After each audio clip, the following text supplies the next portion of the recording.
Assalamualaikum warahmatullahi wabarakatuh. Halo teman-teman.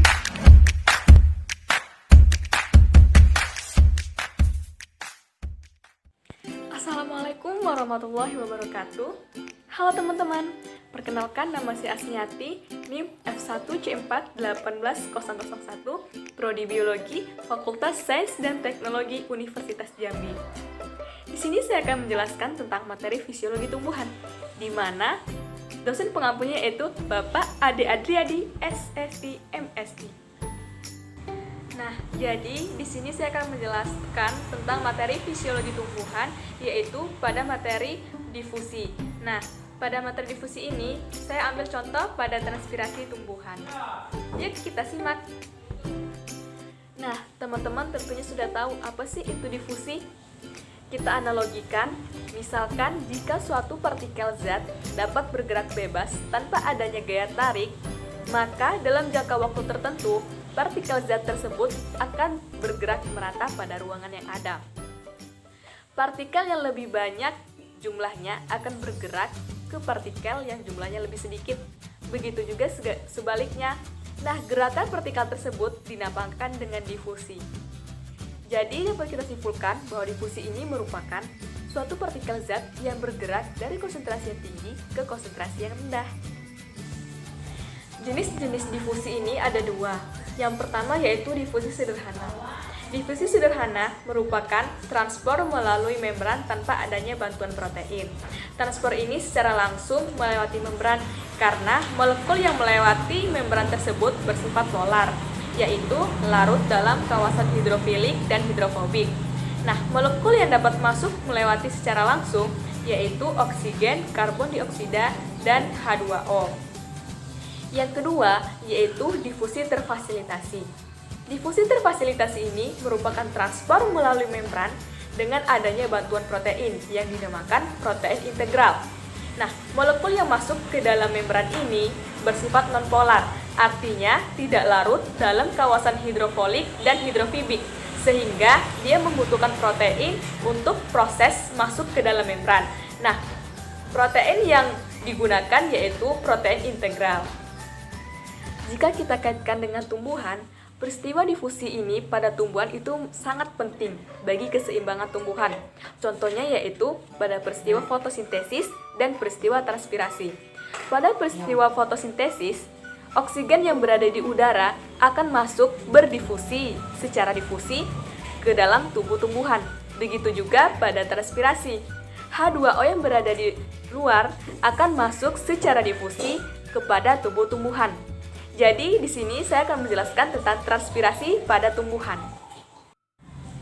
Transpirasi adalah proses uap air yang dibawa oleh tanaman dari akar dengan melalui pori-pori daun yang selanjutnya nanti akan berubah menjadi uap, kemudian dilepaskan ke atmosfer. Jika kita kaitkan pada proses difusi, maka yang terjadi yaitu uap air yang berada di luar akan berdifusi ke dalam tanaman dari akar dengan melalui pori-pori daun yang nantinya akan berubah menjadi uap dan dilepaskan ke atmosfer. Pada dasarnya, transpirasi ini merupakan suatu proses pergerakan air pada tanaman yang kemudian menguap, dan proses penguapan ini yang terjadi pada bagian daun, batang, ataupun bunga. Air dibutuhkan oleh sebuah tanaman untuk dapat bertahan hidup.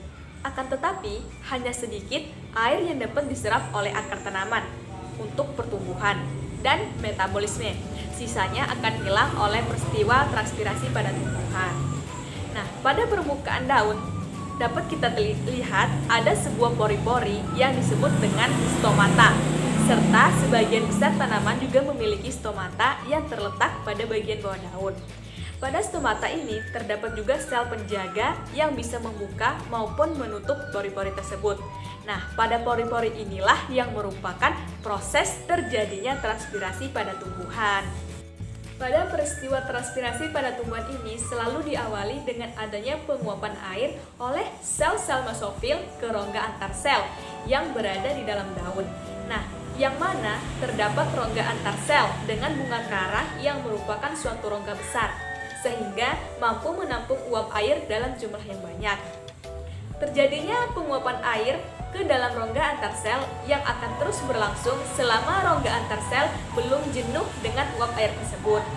Sel-sel yang menguapkan airnya ke rongga antar sel tentunya akan mengalami kekurangan air sehingga potensial airnya akan menurun. Dalam kekurangan ini, maka akan terus diisi oleh air yang berasal dari silem tulang daun. Yang selanjutnya, tulang daun akan menerima air dari batang dan batang akan menerima dari akar dan seterusnya.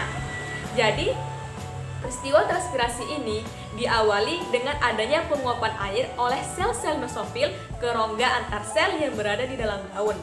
Nah, ketika sel-sel yang menguap airnya ini kekurangan air, maka akan diserap oleh silem tulang daun yang selanjutnya nanti tulang daun akan menerima air dari batang dan batang ini akan menerima air dari akar. Jadi, proses transpirasi ini di mana air itu akan berdifusi dari akar. Uap air yang terkumpul pada rongga antar sel akan tetap berada dalam rongga antar sel tersebut selama stomata pada daun tidak membuka. Nah, jika stomata pada daun membuka, maka akan ada penghubung antara rongga antar sel dengan atmosfer. Jika tekanan uap air pada atmosfer lebih rendah dibandingkan dengan rongga antar sel, maka uap air pada rongga antar sel tersebut akan keluar menuju atmosfer. Begitu juga sebaliknya, jika tekanan uap air pada atmosfer lebih tinggi daripada rongga antar sel, maka uap air yang berada di atmosfer akan masuk ke dalam rongga antar sel.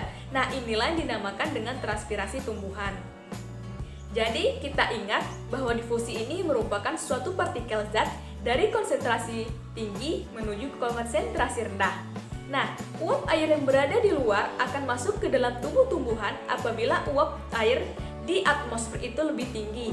Dan uap air pada rongga antar sel akan keluar menuju atmosfer apabila uap air pada tumbuh-tumbuhan tersebut itu lebih tinggi daripada tekanan uap air pada atmosfer. Namun, perlu kita ingat ada beberapa faktor yang mempengaruhi peristiwa difusi pada tumbuhan. Yang pertama yaitu ukuran partikel. Semakin kecil ukuran partikel, maka semakin cepat partikel itu bergerak, sehingga kecepatan difusi akan semakin tinggi. Yang kedua, yaitu ketebalan membran.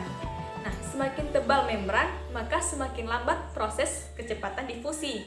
Yang ketiga, yaitu luas suatu area. Semakin berat luas area, maka semakin cepat proses difusinya.